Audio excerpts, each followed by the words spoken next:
Enjoy this fascinating journey into Olympic athlete status with synchronised swimmer Danielle Kettlewell. This conversation gives you some real insight into the training, preparation and dedication required for a sport that many of us know little about. Danielle shares how she went from a girl who didn't necessarily view herself as particularly gifted at synchro to a confident, flourishing lady who represented Australia in the Rio 2016 Games, and all that journey entails. Danielle talks about the actual experience of the Games and her emotions at the opening ceremony, and the way she describes that is really quite engrossing and symbolises her entire journey to get to that point. While the achievement is obviously enormous, the most fascinating aspect to this conversation is the emphasis she places on the journey to achieving her goal and the learnings Danielle gathered during the process, as well as how it shaped her identity and the view of what she's capable of. Danielle has a wonderful energy about her, and I really enjoyed spending time with her, which makes it really easy to be caught up in her story and her energy and her motivation and really feel what she went through. So enjoy Danielle. Hello and welcome back to WA Real. I'm your host, Bryn Edwards. Backing yourself, taking massive risks, stepping out of your comfort zone and realising that the process may be where the gold lies, not necessarily in the end goal itself, are just some of the themes we're going to be diving into with my guest, Olympic synchronised swimmer Danielle Kettlewell. Danielle, welcome to the show. Thank you so much for having me. So, be honest, what's it like when you get introduced with the word Olympic or Olympian? Is it cool? It's cool now, I would say. And it's the weird thing is when it just starts to become your normal, I think. Yeah. Initially, right after it happened, I was, especially my family, that were kind of dropping the Olympian bomb as often as they could. My mom still, like in any conversation that she can, she'll just somehow work in that her daughter's an Olympian. Yeah. But I feel really honored, especially, you'll find out, but I was never really supposed to be an Olympian. So to have that word attached to my name, I just have so much pride, and I really walk around with my head held high, saying that I am one. So it's like a tattoo that will be with you, and I've noticed you do have one tattoo, on your ankle. I wrote this question down beforehand and then walked in. There you go. She's got a tattoo on her ankle. But yeah, it's like a tattoo that's always going to be with you. You will always be. Olympic. Yeah, that's what they say. Like you're never a past Olympian. You just are an Olympian. It's kind of a very cool title that you can take with me. And recently we just got all Olympians in the world. You can put a OLY next to your name, like a PhD. So that's pretty cool. Really good for resumes, trying to get jobs. Excellent. Yeah, stuff like that. So we're going to deep dive into sort of why and how you came to Western Australia, because the observant listeners will pick up that you don't necessarily have an Aussie accent. But you came here in 2014 from Vancouver in Canada. What was your relationship with Western Australia like before you came? I literally knew nothing about Western Australia. So my bit of background, my parents are from Sydney. So I'm from Vancouver, Canada. My parents are from Sydney. So I'm lucky enough to have dual citizenship. So I grew up flying, to Sydney to visit my family, but had literally never heard of Western Australia. I think it's most people don't realize it even exists in the world.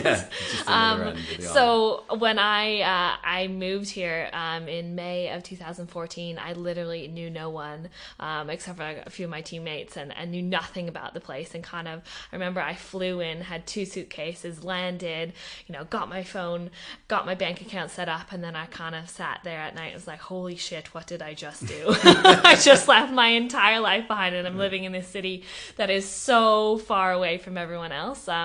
But it's been a beautiful process of kind of falling in love with Perth and seeing all the beauty that it has to hold in the people and in the nature and everything. What do you enjoy about living here now? Oh, just the lifestyle. I would say it's just so laid back and wonderful, and the sunshine is unbelievable. So being in Vancouver, we have winter. Winter's not too bad in Vancouver. It rains quite a lot. It doesn't snow too much, but I find the darkness is hard, in wintertime, so it can be dark from about 5 p.m. 4 p.m. onwards, and then the sun doesn't rise till about 7:30 8 a.m. So I just love the sunshine. Like I feel like a blossom when I'm here. Yeah, exactly. Yeah. And then being near the ocean, it is unbelievable, and I just moved closer to the beach, so I get to be close to that every day, and the people, and I feel like everyone's just happier because they live such a good life here. Yeah. Do you see it as home now, or is Vancouver still home? Vancouver still has my heart because that's where my whole family is. So I'm the youngest of 5 children, and I actually have 14 nieces and nephews, and my parents and my whole family is still there, and lots of my good friends. So that it holds my heart. But Perth is definitely home for now. I wouldn't say forever, but it's home for now, and I'm very, very proud to be living here. Awesome. So in 2014, you packed up your life. Yeah. And said cheerio to your family. Yeah. Moved here to Western Australia to pursue a dream of getting on the Aussie synchronised swimming team. Yeah. With a view to going to Rio 2016. Yeah. In 2016, you realised that dream. You got on the national team, and you went to the Olympics. Yeah. Since then, you've continued to train, and your next goal is obviously Tokyo 2020. Yeah. As well as next year, is it this year? Yeah, next year. Next year, you want to go to the World Champs. Yeah, so aiming for the World Championships, and I'm also part of Australia has its first mixed duet. Yes. So that's with a boy, which is really exciting. So I'm training now with a boy. With a boy. With a boy. Well, I'm 25, about to turn 26, and he's 18. So he makes me feel very old, but he is so lovely. His name's Ethan, and we've been training together for about maybe 6 months now, and we're aiming to head to the FINA World Championships in South Korea next year. So it's pretty exciting, and we still have to be selected, but to be able to compete as Australia's first mixed duet in our sport is just such an honor. So I'm really excited for that, and kind of like paving the new way of synchronized swimming. And most people associate synchronized swimming with women and like old ladies and flower caps, but I think just trying to change that perception and showing that boys can be involved as well, and it actually men are a lot better at synchro than women are, just because naturally they have a lot more upper body strength, so just because that is the way men are built, and our sport is spent most of the time upside down. So once they get really good at it, they can actually be a lot better than women can. But there's only, a handful of men in the world that are training now at the elite level. And only in 2015 were men actually allowed to compete on the world stage. So there's this one man, his name's Bill May in America, and he actually tried out for the 2000 American Olympic team, and he wasn't allowed because he was a man. And the stories that you don't really hear about because it's kind of the opposite sexism that we're used to, but it's the future of synchronized swimming is very exciting, to say the least. So keep your eyes peeled. Excellent. Yeah. So just recapping that story, there's this huge element of sort of grit, determination, pardon the pun, synchronicity, as we'll find out, sort of grace, power, self-discovery. Where does that come in Danielle's story? Where do you draw that from? Is it role modeled, or is it something you found in yourself?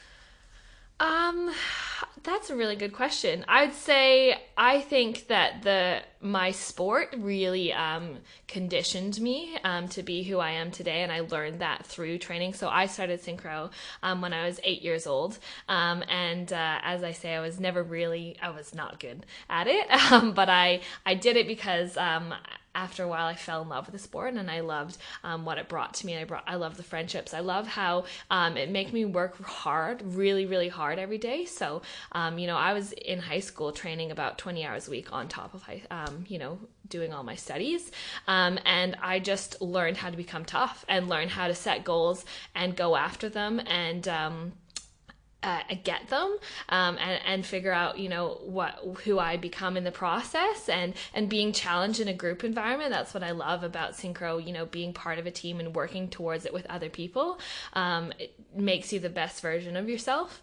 And I think all of that really was molded from my sport, and molded just from my parents. And, my dad is an amazing human being, who moved to Canada a long time ago, and pretty much has made his own, entire business that he's created over there. And I think I've gotten very lucky to have gotten some of his hard work and determination, and that combination is kind of diabolically led me to where I am today. Yeah. So you said made you tough. What do you mean by that? Oh, the stuff this is what people don't know about our sport. I think what we do is I will argue always that it is the hardest sport out there. We are moving. What is that? Well, we're going up and down the pool. So within a 4-minute routine, you're up for 10 seconds, under for 20, up for 10, under for 15, up for 5, under for 30. You are doing that amongst 7 other people, being coordinated the entire time, being kicked, but you can't let anyone know because you have to smile the entire time. You're holding your breath. You are counting the music. You're moving up and down the pool. You're moving all of your limbs at the same time. Your brain is constantly going. The things that we go through in training is absolutely ludicrous. And when people actually come out to watch our training, and a lot of people at Wace and have said to us that we're one of the hardest working sports out there. In the lead up to the Olympics, we were training 6 hours a day in the water, 2, 3, sometimes 4 hours on land, 6 days a week. Other sports just don't do that. That's just not physically possible. That makes you so bloody tough at the end of the day that I am so grateful. There's many times when I thought I was going to die. I don't think people really know what it's like to go without oxygen for that long. Luckily, we live in a world where we're all able to breathe, but I've been underwater, and sometimes you start to black out. You see spots. You're literally convulsing underwater, but you have to perform to the best ability because your lungs are screaming at you for air. But you can't let anyone know, because when you come up, you need to smile. Yes. And I think that's where we hide a lot of people think that it's easy because we pop up and we're smiling at the end of the day, but we're just fooling everyone, really. It's kind of this fake it till you make it, which I love, because that's kind of helps me in my life, if I didn't believe maybe that I was good enough to be somewhere or be heading in a certain direction, you just kind of fake it and pretend that you're there, and you eventually start heading down that path, and you start believing it. And what I love is we come up and we smile in synchro and we're dying, but after a little while, because you have that smile on your face, you start to believe it and you start to enjoy yourself. Smile works back. Yeah, exactly. And I think that, like I said, synchro is the most amazing sport in the world, and it needs to be given a little bit more of a platform and get a bit more respect, because a lot of people don't know much about it. Mm-hmm. Why is that? Especially in Australia, I think there's a bit more of misogyny, unfortunately, and the swimmers, very deserved, get a lot of attention, but people just think it's a joke. And I think this is something that comes back to funding and coverage. And, our sport in Australia doesn't really get any funding. We have our sponsors, Hancock Prospecting, but we get a very minimal from the government every year. And so to be part of the Synchronized Swimming Australian national team, you have to pay sometimes up to $20,000 a year to be part of that team. And considering on top of that, you're training 6 days a week, there's not a lot of extra time to work or, be able to find another way to pay your bills. So it takes a lot of sacrifice, and that is kind of a catch-22. We don't get a lot of coverage because they say, we're not at a caliber to deserve it yet, but we will never be at that caliber unless we get more funding. But that funding, it's this kind of cyclical nature. Yeah. But I think moving from Canada to Australia, Aussies love their sport. They just love it so much, and that's something that I absolutely love being here and being part of the Australian national team. And in the past, because if you are put on TV, they get behind you. Like the Commonwealth Games that was on the Gold Coast, a few months ago, everyone was so into it. And, I think people forget that, not everyone in the world competes at the Commonwealth Games. It's actually a small pool of athletes. So the fact that Australia is getting like 200 gold medals, is wonderful. But, the pool is much smaller, but Aussies don't even care, because if they're going to go out there and watch their country, they are so proud. And I think that if we got the ability to get more coverage, and be on TV or be shown more often, people would watch, because so many people say to me, "Oh, I love that sport. I watch it every 4 years. What do you guys do in between then?" Like we're just like twiddling our thumbs. So we're like, we actually train really hard all the time. Even with, world championships, that they televise the swimmers, but there's also the divers, synchronized swimmers, water polo, open water swimmers, but Channel 7, Channel 9 choose not to let us be on TV, but I think if they gave us that platform, people would watch. Yeah. Superb. I don't know if that answered your question. No, it did. Roundabout nature. It did. So break it down for me. How does synchronized swimming work in terms of competition? Just so for the listener who hasn't really encountered it because it's not been on TV. How, so what does a competition look like? How does it work? How do you score? How do you win? Yeah, so because it is a sport. Yeah, it is a sport. It's an amazing sport. At the elite level, we have a technical and a free routine. So I kind of describe it. It's similar to a lot of artistic sports. If you've ever watched figure skating, we have a routine where we have technical elements. So there's about 5 elements that everyone has to perform in the team at the same time, and they're all scored accordingly. And then there's a free routine where you can do whatever you want. And at the Olympic Games, those scores are combined, and the total score ranked shows the winner. So our technical routine is about 3.5 minutes. Our free routine is 4 to 4.5 minutes.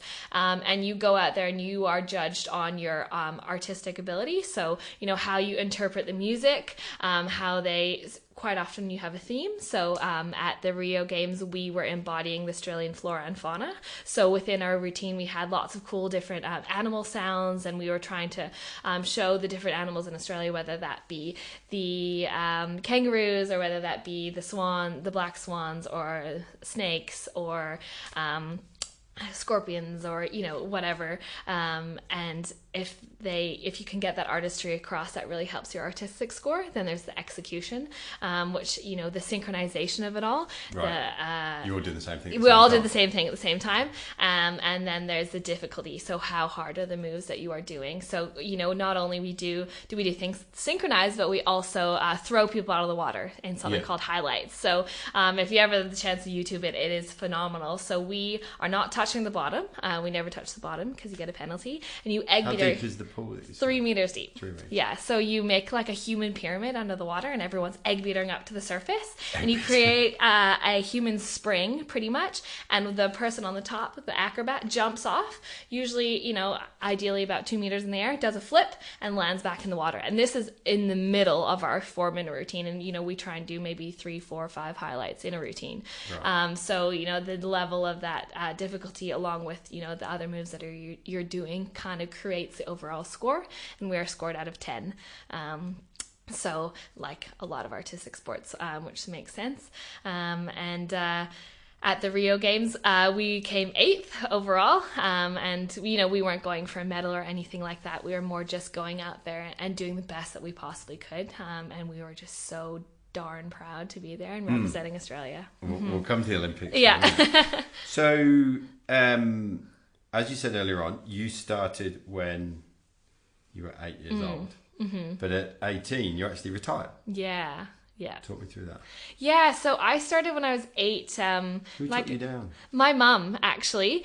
So I did swimming. No offense, it's a bit boring, like the back and forth. There's a certain repetition. Yeah, for sure. And then I did gymnastics, but I'm like a bit too tall and like awkward on land for gymnastics. So my mom put me into some synchro classes because she thought it would be a good fit. And I actually didn't like it for the first few years, which I think is pretty funny now. But I always say this, if I go and talk to little kids at schools, I'm like, listen to what your mom says and follow through.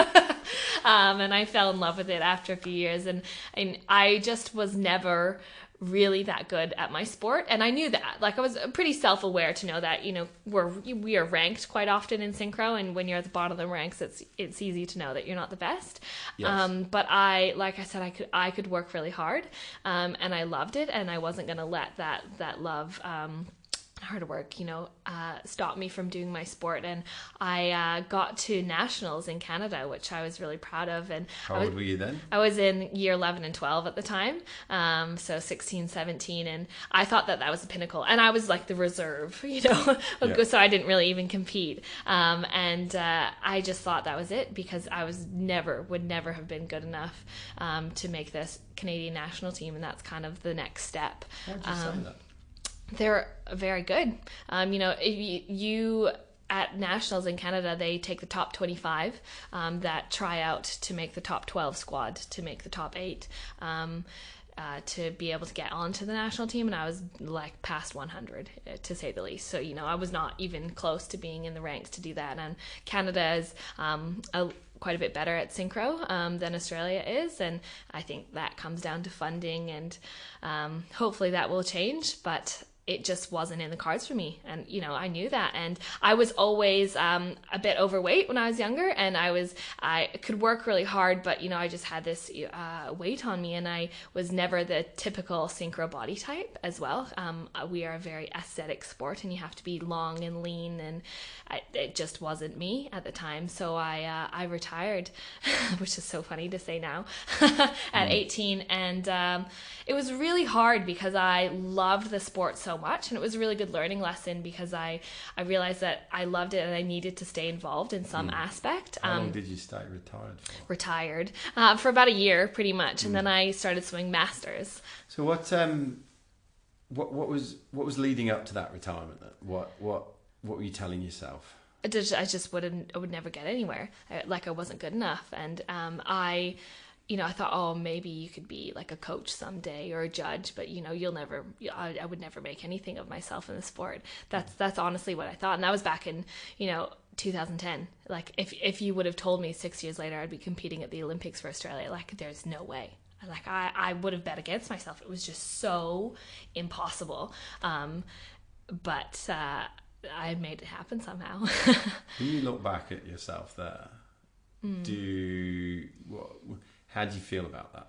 Listening to you speak now, it never happened. Yeah. No way. And yeah. You're almost, as I listen to you, you're almost talking yourself into that result, aren't you? Yeah. I definitely, it makes me sad thinking of that then. But also proud of what I've made of myself. I always had this belief that I could be great. And I just didn't know what avenue or aspect that would be. And I just kept believing that, had that deep belief in myself to allow that to fuel whatever it was in my life. And I was trying to figure out what it was. And when I got the opportunity to come to Australia, I kind of thought, well, maybe this is my chance. Because I just have this, desire to do good in the world that goes beyond me. And before you can do that, I think you need to prove it and show it in how you live your life. And prove I think to who? Prove probably to myself at the end of the day. And that's what I realized, on my journey to the Olympics.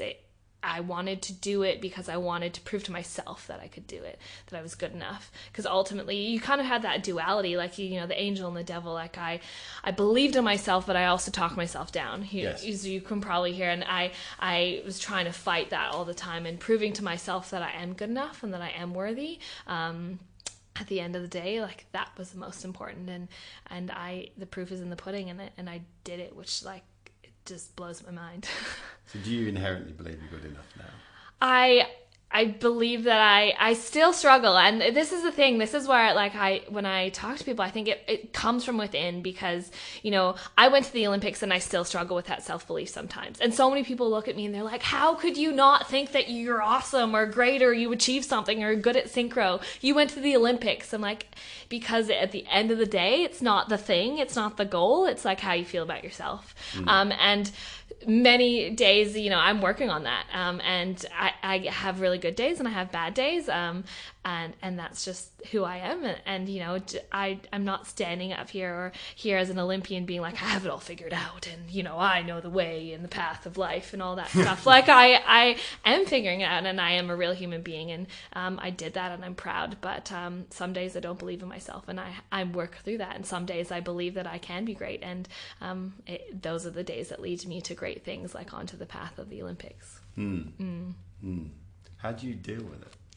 How do you, in a practical sense? Yeah, I worked a lot on the fake it till you make it, honestly. And I've heard people say that before. I just thought it was kind of a silly, synchro phrase. But I've heard many people say, fake it till you make it. Pretend that you are confident. Pretend that you believe in yourself, and eventually you do. And I learned that from synchro. I learned to embody that in the times where I didn't believe in myself, because it was terrifying, and stepping into the fear of like, holy shit, you know, what am I doing? I'm moving to Australia. I'm leaving my family behind. I'm leaving my friends behind. I'm like going after this ridiculous thing that people don't believe that I can achieve.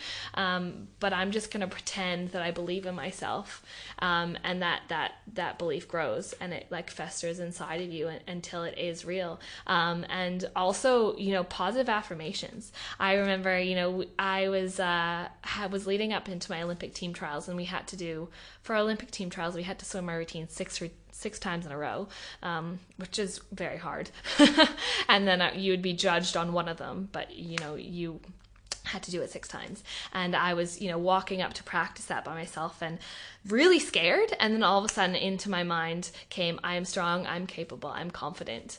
And that became my mantra pretty much, that I still say to myself now, and just kind of repeating those words and reminding yourself of that, like in your moments of self-doubt, you know, feeding that to your soul, like I am strong, I am capable, I am confident enough to do this. And whenever 'cause that's at an identity level. Exactly, yeah. And you know, whenever I compete now and then I kind of stand in the power stance. You put your hands on your hips, wide legs, and you put your chest up, and I just repeat that to myself in my moments of doubt. And it honestly, it really, really helps. And it's always a work in progress. I think it needs to be, like, you know, there is no end goal. It is a journey.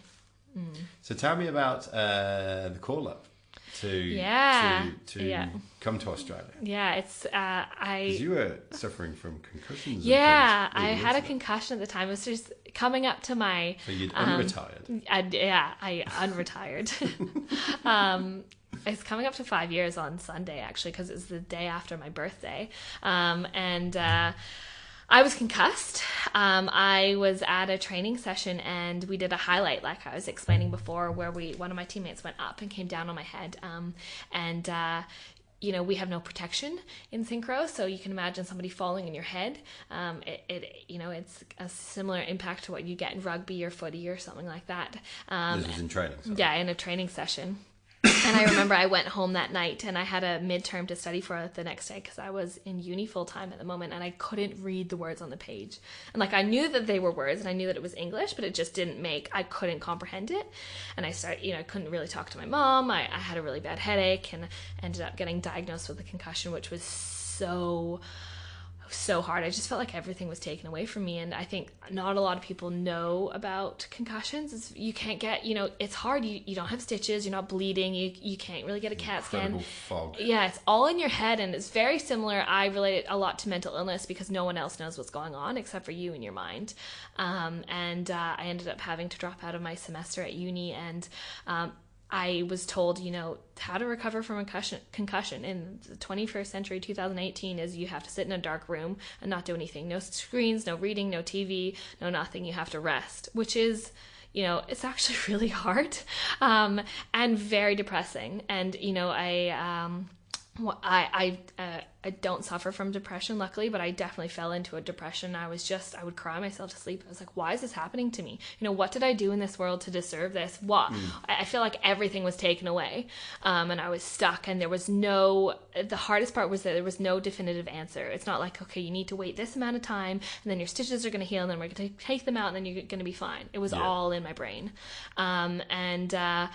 I was supposed to have a big party for my 21st birthday. That didn't happen. And the day after my 21st birthday, I was actually talking to my good friend on the phone, who was in Montreal at the time. And she got a message from the assistant national team coach of the Australian synchronized swimming team. And she reached out to her because she knew she had dual citizenship, Australian, Canadian dual citizenship. And she asked if she was interested to come and try out for the Australian national team in the hopes of going to the Olympic Games. And we were talking on the phone, and my parents are Aussie too. And then she says to me, you could do it too. And initially I was like, no. There is no way. Like, don't be silly. I am concussed. I'm in Canada. I was never really that good at synchro. Like, I'm not good enough. There's absolutely no way. But then I thought about it for a while, and I was imagining sitting in front of the TV in 2016 and watching it and wondering and sitting there as if I hadn't gone after it. Yes. And I realized that I'd be sitting there wondering, God damn it, I wish I was just brave enough to try, because what if I just gave it a shot, and what if I made it happen? And I think that like thought of what if it was possible just penetrated into my mind, and I couldn't let go of it. And then I realized I would rather try and fail than always wonder what if. And I think so many people out there, it's the fear. They don't let themselves step into that fear because that's out of their comfort zone, and the possibility of failure, in quotation marks, is very high. So they're just not even gonna go after it. But then they look back, they're like, oh, what if I was just brave enough? And I went to my parents, and bless their cotton socks, they're lovely, beautiful human beings, very supportive. And I kind of told them the situation. I was like, I want to go for it. I want to go to the Olympics. And they kind of laughed in my face because they're like, I was crazy. I was so crazy. What was I thinking? Like, I still think that now. But I was so determined to make it happen. So, I went and talked to everyone that I could about concussions to try and recover as fast as I could. I really listened to, what the doctor said, and I started to recover, as well as started to have to train myself to get back in shape to make the Australian team. And within about 6 weeks of that phone call, that was like mid-November, January 1st, I was flying to Perth. Never been to Perth for a training camp for the Australian team, and it was such a bizarre experience. I thought, it's weird. I had this feeling meeting everyone on my teammates and realizing I had no idea who these strangers were, but they were going to be a big part of my life moving forward. I don't know if you've ever had that experience. You meet someone and then you realize, they're going to be hanging out. Yeah, we're going to be hanging out. And I also sucked as well. So that was a bit of a, not a slap in the face. I knew that I had a long way to go. It was a bit of a wake up call, and, but it also set a fire under my butt, because as much as it was hard, I also saw the possibility that I could make the team. And within 7 months of getting that first call, I officially dropped out of university, packed up my whole bags, and left my family. Yeah, all two of them. And left my family behind and flew here with so much determination to make it happen, because I think what did they have to say when you said, right, I'm going? I know we had the laugh bit. Yeah, they at first, I think, naturally, being my parents, they just didn't want me to be set up for failure. I think that parents never want their children to be in pain or be hurt, and they just, I think they were very wary of it. And I've spoken to them quite a bit afterwards, and they are so supportive. They wanted me to go after it, but they were afraid that I was going to fail and it was going to, break me. But luckily, one of my traits is I'm very stubborn and determined, and, there's not really anything that they could say to me, because I was an adult and I was going to go after it, and I was going to do it. And that was it. And I kind of just didn't think about what the other possibility was. And I had my heart set on this, and I moved to Perth, and I eventually started to get better. I started to improve, and I made it on the team. And within was your progress greater here than it was? Yeah, it was greater because I was training with my teammates that were on the Australian team. I was training with the assistant national team coach at the time. We were training, it's hard in an individual sport, in a team sport, to train by yourself, and that's what I was doing in Canada. And so just to be with the structure of having a coach and going to training sessions every day and doing it with your teammates just helps my improvement.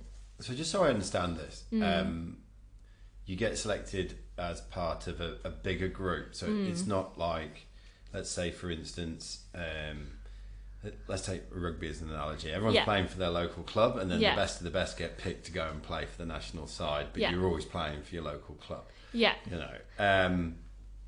You're not, part of a local club that then feeds into a national squad. Oh, we were. Yeah. Yeah. So I was part of at the time there was only one club in Perth. Now there's two, but we were part of that club, and then we'd go to national team training camps and put in our expression of interest to try out and go to the camp, and then be selected onto the squad of 12, and then swim in the 8 that's in the pool. And do you get selected as a team, or you get selected individually? Right. Mm-hmm. So I think that was a hard thing, because I loved doing synchro for the team the camaraderie and the local team. Yeah, and I kind of realized that I finally had to like watch my own back and do it for myself. I think I'm a really good team player. I thrive in that environment, and that's one of I just work well with other people, I think, and I realized that that's not going to make me selected onto the team. I actually individually have to be good enough.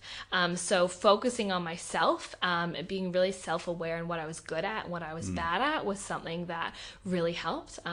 As an athlete, I journaled almost every day. I would write down what my goal was for the training session, what I wanted to accomplish that week, what I wanted to accomplish that month, and reflect on it. And I think be really, really honest with my efforts. I think quite often, like if you're going towards a goal or something, you can if you can just move through the actions, you can just do the thing. If you show up, say you want to lose weight, you just show up at the gym and you go there. But be really honest with yourself of how much effort did you put into what you did today, because that effort is going to have a direct show you your result on the other end. And I had to put in as much effort as I could every day, and I did start to improve. And I was within less than a year of getting my concussion. I was swimming on the Australian team at the World Cup, which was just like a pinch me, how the frick did I get here moment.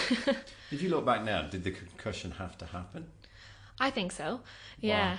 I think that I just believe that it was a pinnacle part in my journey, and I think that I just needed to be.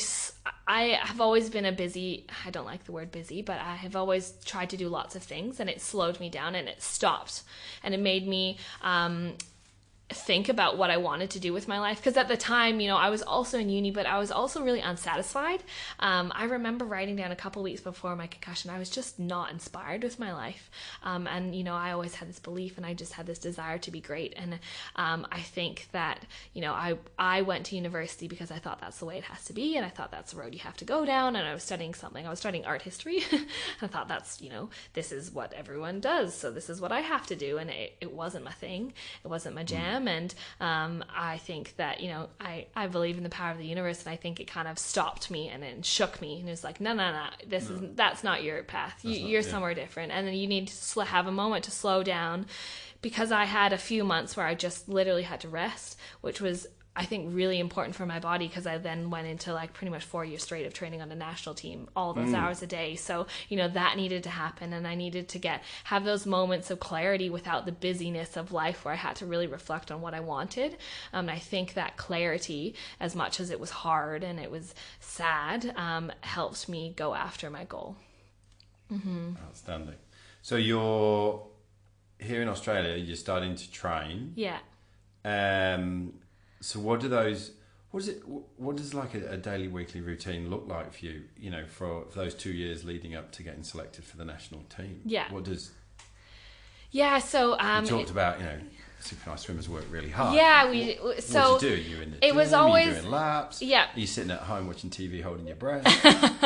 That'd be nice. I'd like that.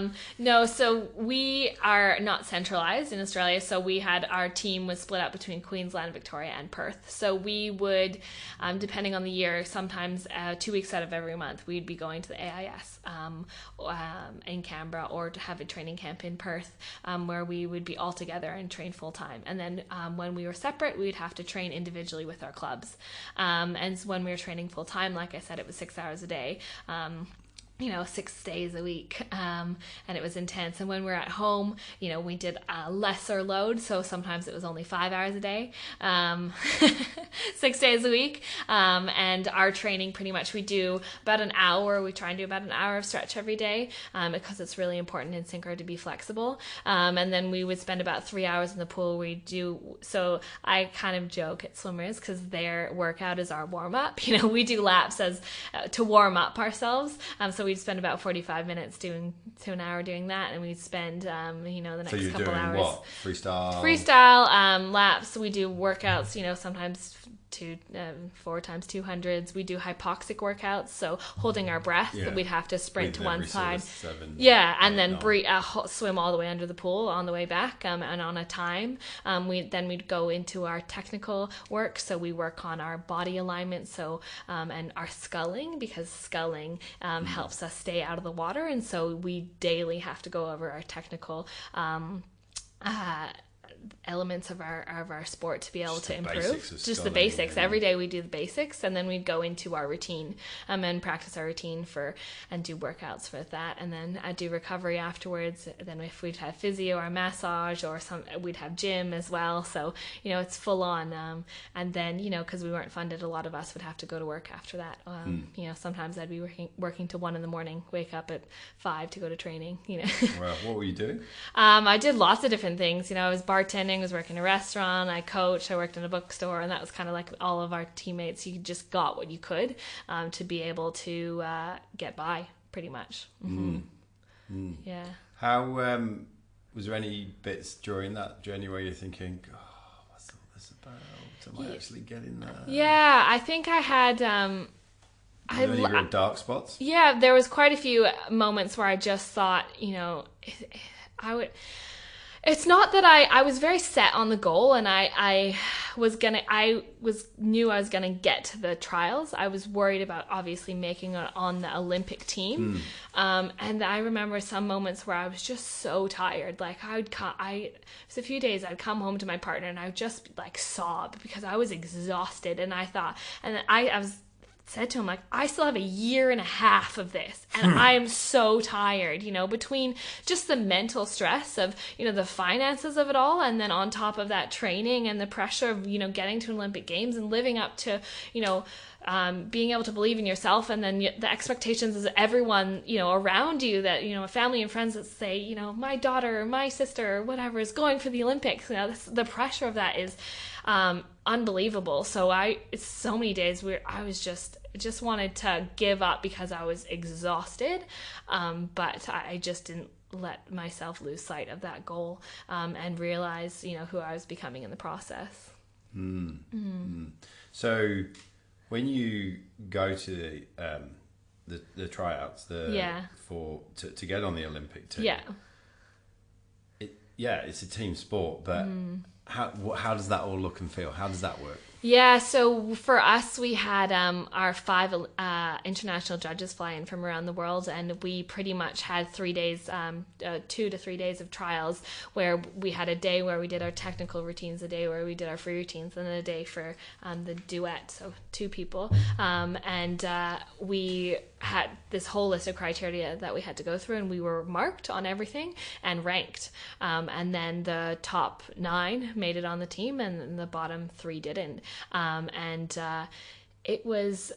What was it like going into that? Because that's the apex. Yeah, that's exactly. All that low time, the tiredness, the uprooting. Yeah, that was such a hard thing to go into. And, I was reflecting a lot moving into Olympic team trials, and it kind of made me realize, as much as, I say I'd rather try and fail than always wonder what if, when you actually face with the possibility that you might not achieve your goal, it's really freaking terrifying. Yeah. And, I was just thinking, holy shit, my partner at the time had moved across the world for this. I had given up everything. I had stopped my degree. I was had no money. Everyone was believing in me. And what if I didn't do it? What if I didn't live up to the expectation that other people believed in me? And what if I failed and I didn't prove to myself that I was good enough?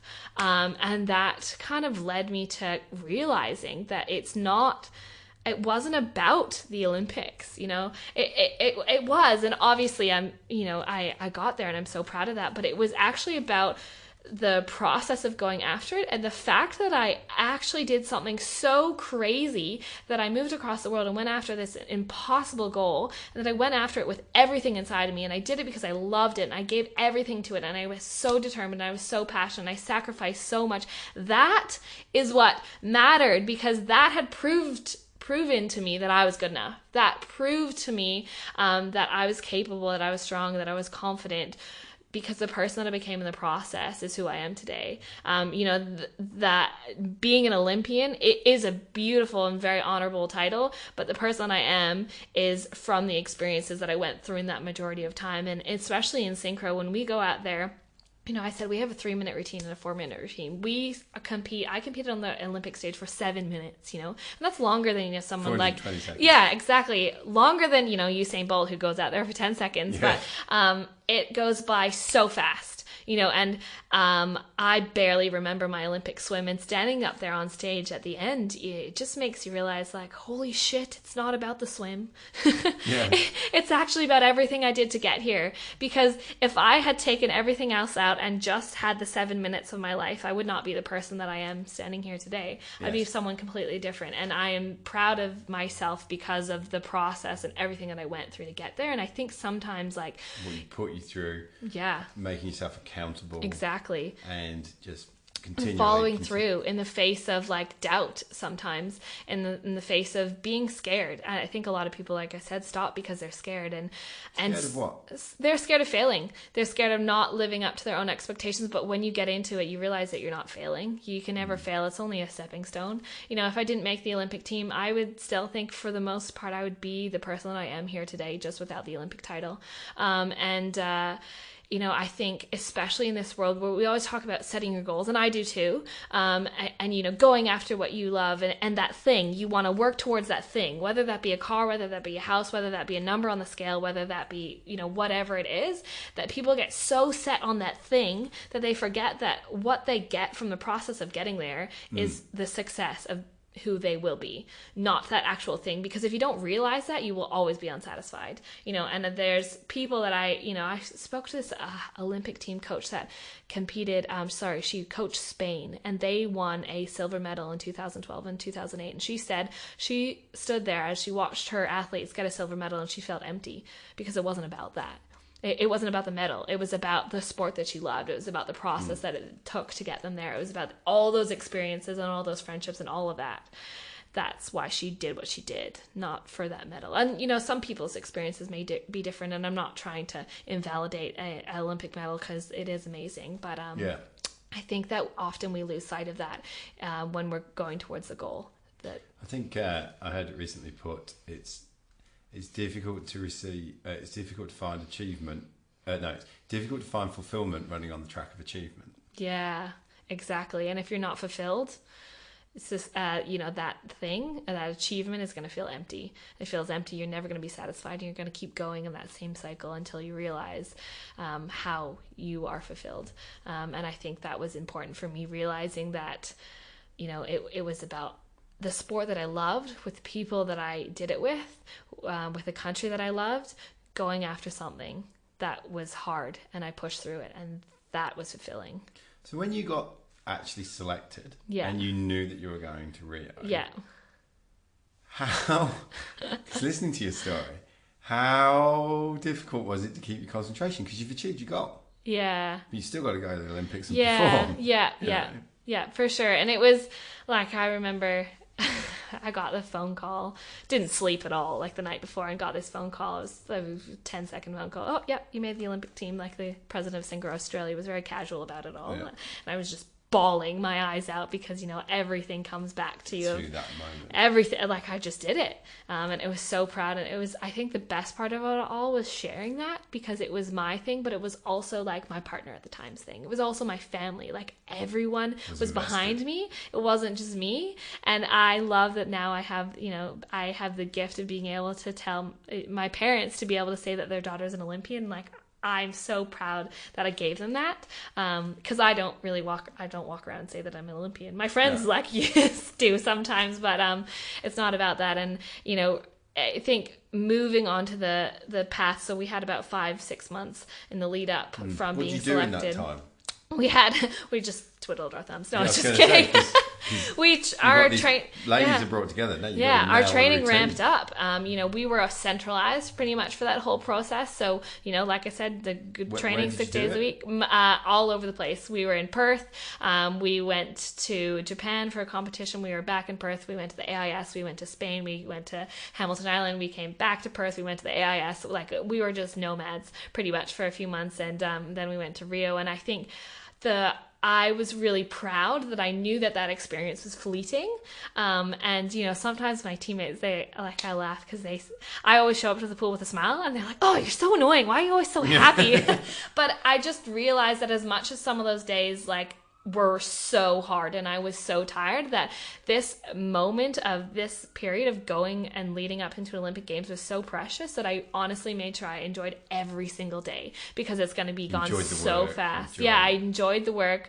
You know, some days better than others, you know, like I'm a human being. Some days were really hard, but at the end of the day, I was like, I am so proud of what I am doing, and I am going to be present and appreciate every moment, because it's going to go by so fast. And I think, you know, it would have been really easy. Obviously, we were looking forward to the games, but it would have been really easy to just kind of wish the time away and hope to get to the Olympics. But I just, like I said, I love the process.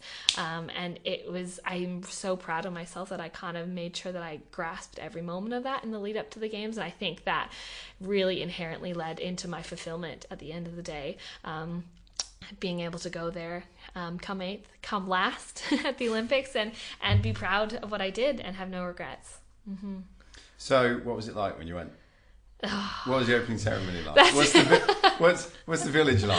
It's so funny. Who did you hang out with? Yeah, so many people, like, I got back and like people were like, so how was the Olympics? I'm like, that's like the most loaded question you could ever ask. Like the greatest experience of my entire life, but I can't just like, so that I just was like, it was good. It was good. But it was just a sensory overload. Honestly, it was so amazing. And the weirdest part I found from all of it is you kind of have to make everything less amazing in your mind, because if you're walking around thinking every day, oh my God, I'm at the Olympic Games, this is so cool, like you're not focused. Yeah, I was going to ask that. You're not in the moment. You're there to do a job. Yeah, you're there to do a job. And I think it was funny, like one of the things I said like in passing was like, oh, I'm so annoyed I don't get to like sit at home for 2 weeks and watch the Olympic Games because I got to compete at it. I was obviously really proud to be there, but it's such a different experience being an athlete. It's over a fortnight. What day was it on? Yeah, so we we're on about the second or last day of the game, so we were right at the end, so we had to train every day. You wouldn't have been near the start. Yeah, but it was, you know, we knew it was going to be that way, and I appreciated you know, every moment of training. And kind of it was weird because you're in this weird bubble of like everything's normal, like it's normal to be at the Olympic Games because you have to make it normal to be able to be in the mind frame to be able to train every day. It's normal to see like people walking around with gold medals around their neck. It's normal to be living in the Olympic Village. It's normal to be seeing all these like sports stars everywhere you go. It's just so bizarre looking back. And one of my favorite moments that I like really enjoy sharing is we got to walk in the opening ceremonies, and a lot of people don't know, but most athletes can't walk in the opening ceremony because the process of it is absolutely exhausting. And if you compete in the first few days, you know, we left the village at 5 p.m. and we got back at 3 in the morning. And you know, when you're in the stadium, you can't go to the toilet, you can't sit down, you can't eat, you know, so for athletes those three vital problems. But I had always, like, I've always been an Olympic lover, and I always remember sitting down every like 2 years for winter and summer games and sitting down and watching the opening ceremonies. And maybe this is me, you know, having some intuition that it would be in the future, I don't know, but I would cry because I'd watch those athletes come out there, and I just had so much pride for what each individual person had achieved to get there. So actually being there and realizing that, holy fuck, I am going to be walking into this stadium myself was absolutely insane. And, you know, we were right at the front. Obviously, Australia's at the beginning of the alphabet, and me and my teammates like pushed our way up to the front, and Anna Mears is holding the flag, and we start to walk through this really dark tunnel. So it's like quite a long, dark tunnel that you have to walk through to get into the stadium. And I was just buzzing, like it just felt like I was flying. And I was holding my teammate's hand and squeezing her hand so hard. And we walk into this tunnel, and it just felt like I just started crying my eyes out, because it felt like such this beautiful metaphor of everything that I had gone through, like all of those hard times, the times where I was so exhausted I wanted to give up, the times where my lungs were like convulsing inside of me, the times where me and my teammates went through all of the hard shit, all of the stuff that made us resilient. Like, we were walking through the tunnel to the light, and the light was the Olympic Games. And I was crying, and, you know, someone on the Aussie team starts yelling out, Aussie, Aussie, Aussie. And then everyone responds, oi, oi, oi. And just over and over and over again, we're just yelling, Aussie, Aussie, Aussie, oi, oi, oi, at the top of our lungs, like chanting from our souls, and holding my teammate's hand and realizing, like, I stepped out into the light of that stadium. Like, I put my phone in my pocket, and I was like, holy shit, I did it. I became an Olympian in that moment. That's what I believed, you know. I think it wasn't truly until I competed, but like I proved to myself that I was good enough. And it was just the most overwhelming emotional experience of my life. And to do that, I think for myself was amazing, but I did that with my teammates who are some of my greatest, you know, friends, and I call them my synchro soul sisters, and do that together to share that happiness, because I feel like happiness is only real when shared, was just, you know, and with the Australian team was just magical, like indescribable. And just on such a high after that. And then, you know, it's funny, the day after, obviously we didn't drink, but you kind of feel like you have a hangover, because it's like an emotional hangover. And, you know, we went to training. The adrenaline's insane. Then the next morning we went to training for 6 hours and did that for another 2 weeks, and until we actually got to compete. Yeah. It was great. It was great. Yeah. And then actually getting to the day that we were going to compete was, you know, it's this weird experience, because you train in the pool. I think lots of people don't realize, but you're training in that venue every single day. So we're training in the Olympic pool that we're going to compete in every single day. So it becomes this weird normal, like I was saying before, this weird regular experience. And you just got to do with the lights, camera, action, the suit on, the makeup, the hair gelled. And it kind of, you know, reiterated, you know, we just went out there and did the same thing that we'd done 100 times, but this one was our Olympic performance, and that's the one that everyone's going to watch for the rest of my life. And it just reminded me of, as much as I'm so grateful for that moment, and we went out there and we did everything we could, like you just put it all on the table, and we had prepared as much as we possibly could. It just reminds you that, you know, it's not about the 7 minutes, it's not about 3 minutes and the 4 minutes, it's actually about the getting there. Yes. Like I've said, and I just believe that so much. How has life changed since? Oh, life changed. I think the weirdest thing was, because I was so set on a goal, my August 19th, 2016, my life did not go past that date. That was the second day that we competed. Because it's this weird world that you live in when you're going towards an Olympics, where everything exists up until that day, and you can't really let yourself think past that day, because you just need to focus. And then time continues. And I literally got to the day after and I was like, I haven't thought about life afterwards at all. And it was really emotional and really hard, and, you know, kind of coming back, and you're on such a high, but then, you know, I came back and I'm not complaining. I have no regrets. You know, I came back, had no money, had a few $100s in my bank account. I had to get a job, worked at a restaurant, did some nannying, and kind of figured out what I wanted for my life from then on, because I didn't have the luxury of thinking about it in the lead up to the games. And, you know, since then I competed again on the World Championships team in 2017 last year, and taken this past year kind of off and just finished my uni degree last week. And it's just kind of the process of moving on and figuring what is next, and who am I outside of being an Olympian, and what defines me. As much I'm proud of that, you know, what more can I get out of life? And that's been a learning process, and it's taken me a couple of years to figure it out, and I feel like I'm more on that path now, but I don't regret any of it, but it is hard. What have been some of the unexpected benefits of the journey?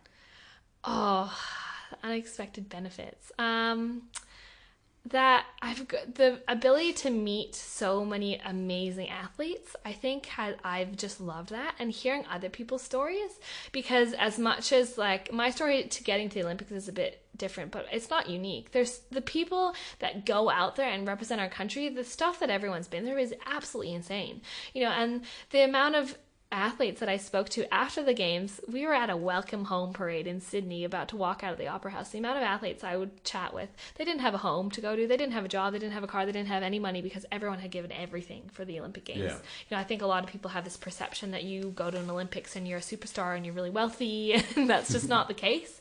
But no one was complaining. They're like, this is just the way it is, and I don't regret anything, because I achieved the best thing I ever could in my life. I can do all that later. Exactly. that has been such a benefit. Learning more about Paralympic sports, getting to meet some Paralympians, like wheelchair basketball, man, amazing sport. It's just getting to meet all those different people and being able to fly around the world, with my teammates, and have that joint experience and all those memories has been beautiful. We're really lucky that one of our major sponsors is Hancock Prospecting, so I've gotten to meet Mrs. Reinhardt quite a few times, had some pretty unbelievable experiences spending time with her. We got to go up to her mine site, and then we got to go to Uluru with her and have some amazing experiences. Just so meeting those, elite people, meeting the Prime Minister, meeting Julie Bishop, all of those stuff, just kind of the pinch me moments. And you're like, how did I get here? Who am I? How am I this person? I remember we had this weekend with Mrs. Reinhardt, who's a lovely human being and so kind to us. And the day afterwards, my $900 car broke down on the freeway. And I was just thinking, the polarity of my life, just the experience is so bizarre. The day before I'm hanging out with a billionaire, and the day after I can't really even afford to get my car towed on the highway. So, it's been a incredible journey. Mm-hmm. Where did you find the motivation to go again now? Because like you said, everything went up to that day. 19th of August. Yeah, 19th of August, 2016. We're now in 2018. Yeah. There's the World Championships next year. There's the Olympics after that. Yeah. How do you find it in yourself to want to go? Yeah, I still am. And is it the same or different? I'm still undecided.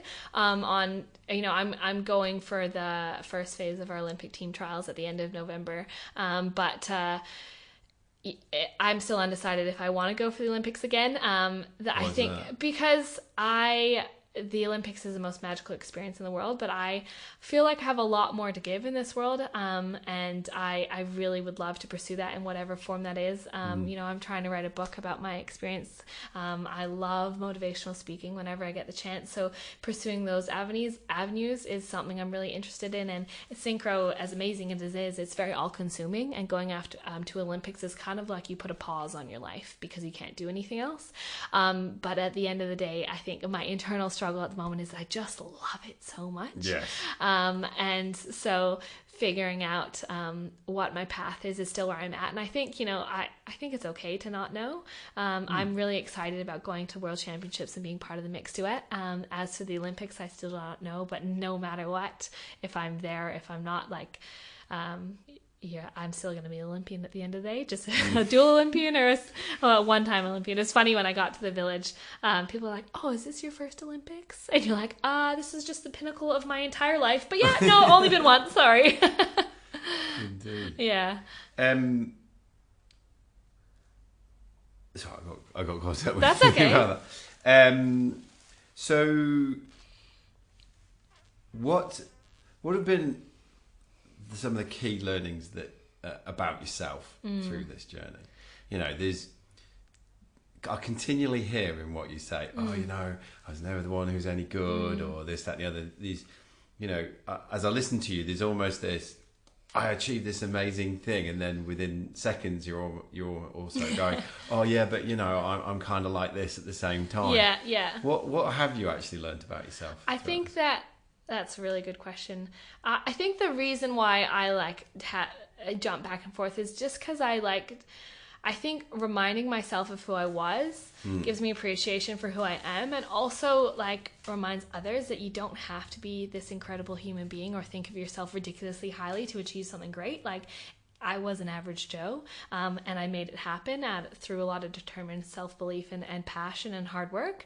And I think what I've learned from that is I know now that I can do anything, even though my self-doubt will always, pop into my head. Where does the self-doubt come from?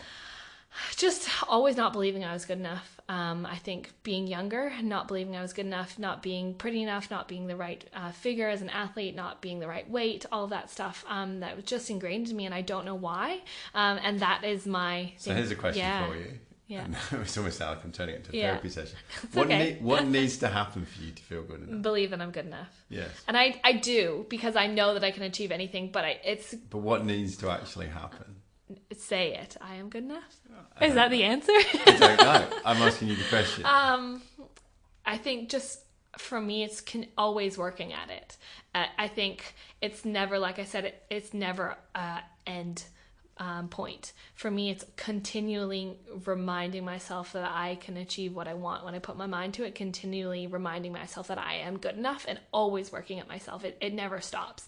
And always trying to grow, always trying to become better, and always figuring out what is next for me, because like I said, I believe that I can do great things. And what would be those great things going forwards?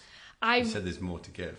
Yeah, I like I said, I think that my journey there to the Olympic Games and on this process has been a bit different to a degree for most people, and I love having the opportunity to share that. Not for me, I mean, it's great, I mean, it feeds my ego, but that at the end of the day, who cares?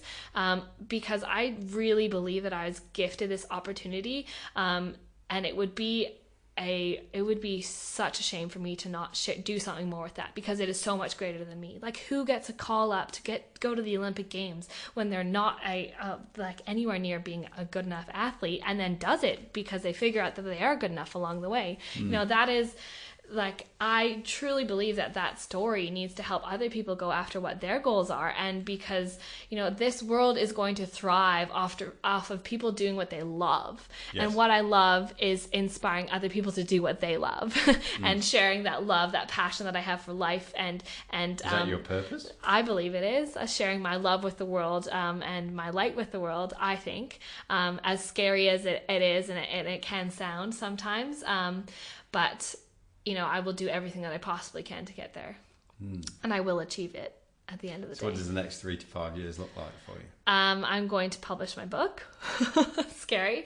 I'm continuing working on my public speaking and get myself out there as much as I possibly can. And I would love to, you know, tour and share my story. And, you know, it is bigger than just this. There's many more aspects of it that cannot be covered in an hour, and work on that. And I want to be the best version of myself to be able to do that. You know, I'd love to kind of looking for a mentor or a coach to like help me get there at the moment. And I think sometimes it's okay to not know exactly what it is, but keep heading towards the direction of what you love and what fills you up, and you will get there at the end of the day. Because I wish I had the exact concrete answer and know the exact time that I was going to achieve everything, but that's not possible. But I'm just continuing to boring yeah, it just continuing to head in that direction of knowing this is what I love, this is what lights me up, this is what I believe that I'm good at, and I'm going to keep working towards that direction. And yeah, it's okay to not always know the answer.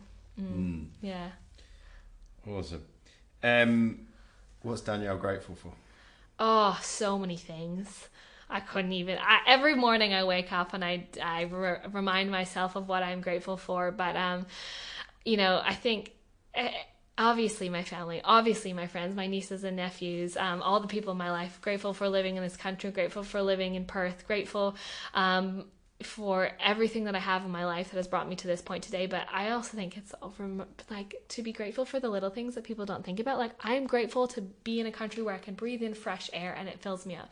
Grateful to be able to go outside and step on the grass and have the freedom to do that. Grateful to have water that comes out of my tap that I can drink, because a lot of people cannot do that. Grateful to have access to food that is going to fill me up and like fuel me and heal me and all that stuff. Like, I think sometimes, obviously everyone's grateful for their family and friends, and you know, that's not that is important too, but like just the little things that I think people take advantage of, because we live in this fast-paced world where we don't get the chance to like sit down and be like, holy shit, the sun is shining on my face and I'm standing outside and I'm breathing and my heart is beating and I'm walking, and that is enough, you know?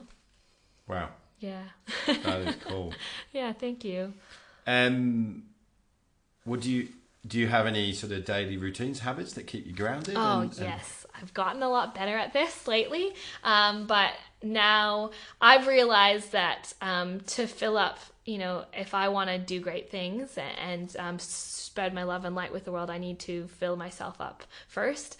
And it's always a journey. But for now, like every morning I wake up and I remind myself what I'm grateful for. And sometimes it's as simple as like, I am sleeping in a bed. I have a roof over my head. And you know, it always changes. And then I work on doing meditation.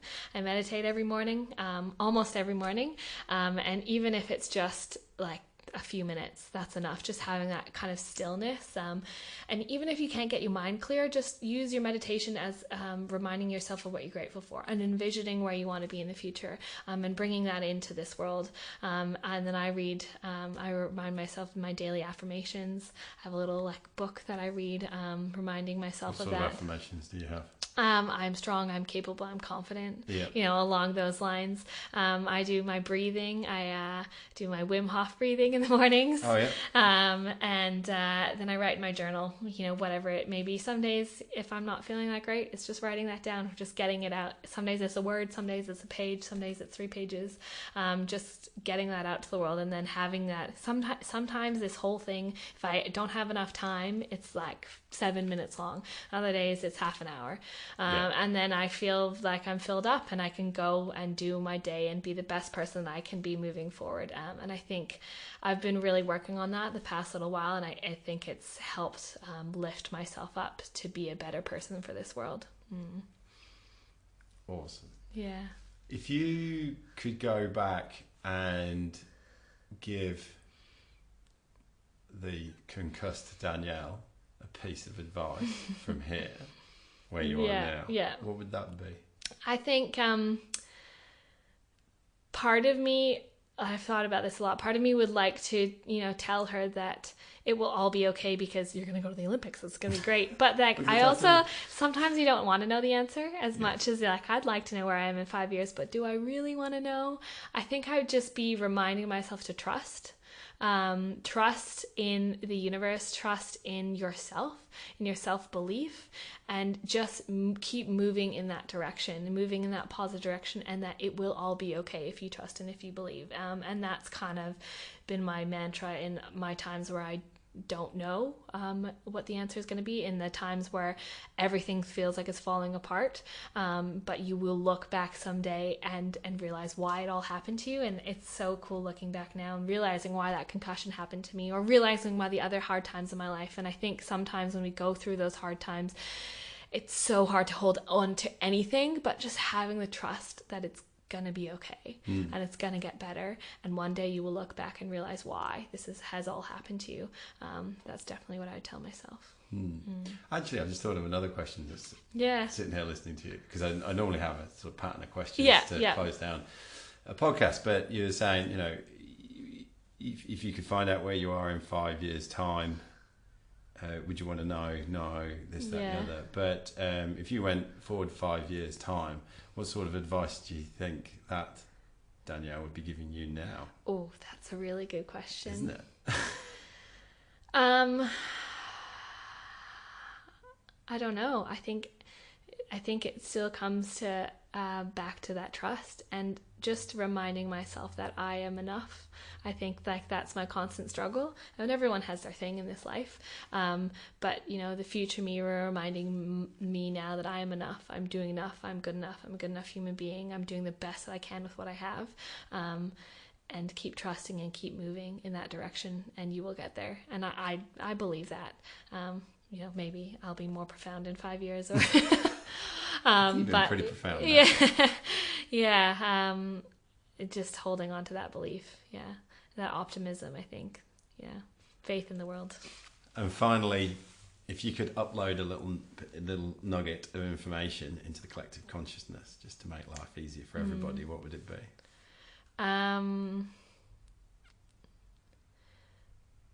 Believe in the power of what is in this universe, because it is greater than us and greater than we know right now.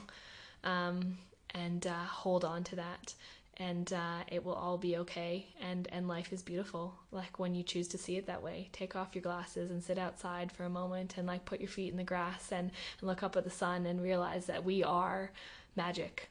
This world is magic, and we are living in this amazing universe, and be grateful for that. Danielle, it's been an absolute privilege to talk and listen to you today. Thank you. It's not just the journey and the insight into the journey and what it's like to go to an Olympic ceremony and all of this, that and the other, but just actually to share the space and feel your enthusiasm and and your light and love, and how that shines through on your journey, and how that has taken you to where you've got to. And I'm pretty sure that's going to take you to where else you're going to go. I hope so. No, I know so. Yeah. I'd really like you to come back in a year or two. Yeah, I'm down for that. And have another conversation, because I want to hear how some of that self-doubt was reduced. Keep me accountable. That's good. I could use that. Indeed.